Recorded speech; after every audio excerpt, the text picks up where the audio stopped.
real business owners. In the beginning, and it's all has to do with how you're controlling your mind. If you're morbidly obese or have some other giant thing that's 1 year, 2 years, 3 years, 5 years, right?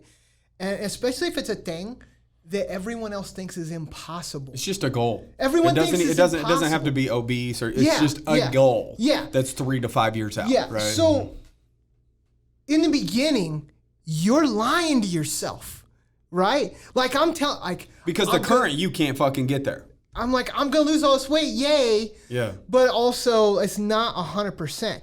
And I would visualize, like, it was so extreme. So when I was first had my nutrition dialed in, I was doing only a little bit of exercise, but the nutrition was dialed in tight, so the weight's dropping. And I had this night job, so I'd go to the night job and I'd come home and I'd be like at home at like 3 a.m. by myself. And there was a show I liked. It was one of those contest shows where they're singing, and so it's like a lot of like, this is my dream. And then it's like, some people don't get it, but some people do get it. And you're like, you're feeling that good feeling, even though it's produced and whatever. You're like, they're achieving their dream. So I'd sit on the edge of my bed and just visualize, not just not being obese anymore, but visualize showing gratitude to all of these places where I was getting help from. Right? Because, like, I'd reach out to everyone that I thought, like, that guy Vance Hines, reached out to him, had a phone call with Diamond Dallas Page. Like, every single, I'm like, let's just see what'll happen. Let's talk to them, right? Josh Lajani, reached out to him. Another guy that lost like 250 pounds. So I would sit on the edge of my bed and visualize thanking these people for the role that they played in what I had done. Until the emotion was so strong, literally tears would be rolling out of my eyes. Just by myself. Like, nobody knew this was going on. But I was just making it so real in my mind. And then after I did that, I'd be like, oh, okay. Let's dial in my nutrition for tomorrow. Let's plan what I'm going to eat tomorrow so that there's no questions. There's no options. I knew how to control. I knew macros. I knew what I need to hit. So I'd run like, you know how like charts and numbers, right? So I haven't dialed in on my thing, right? And they're like, that's what I'm having tomorrow. And I did that every day for weeks. I watched that silly show where people are like, yay, my dream. And I'd visualize always like Jocko or whoever these guys, right? And I'm like, I know I can put myself in front of them to actually have that handshake because I know how to do that, right? And I'm like, and I would just cry.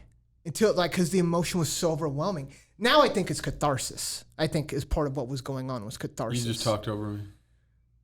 What's catharsis? Oh, when you're like... dude, you're talking to like a third grade educated kid over here.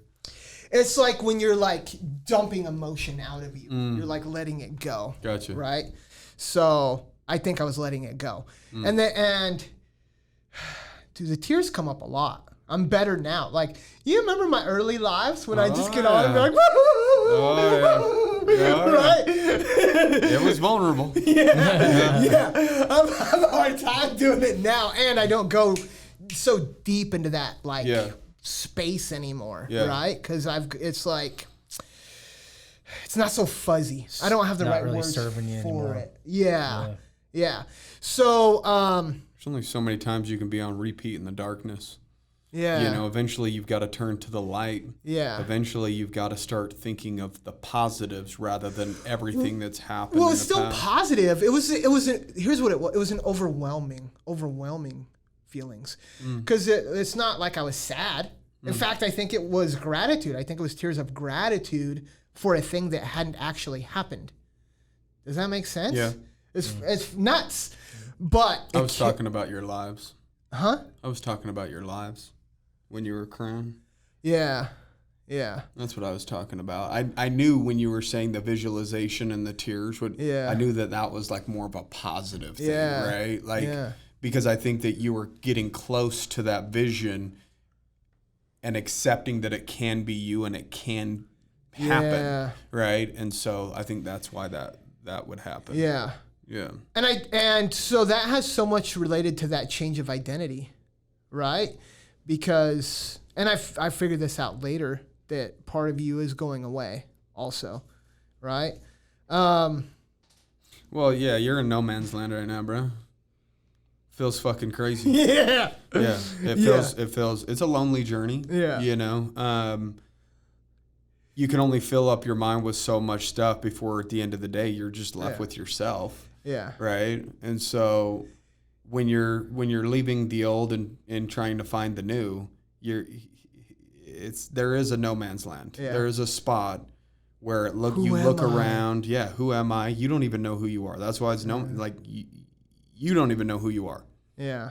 Right? You're trying to fabricate this other being that you want to be.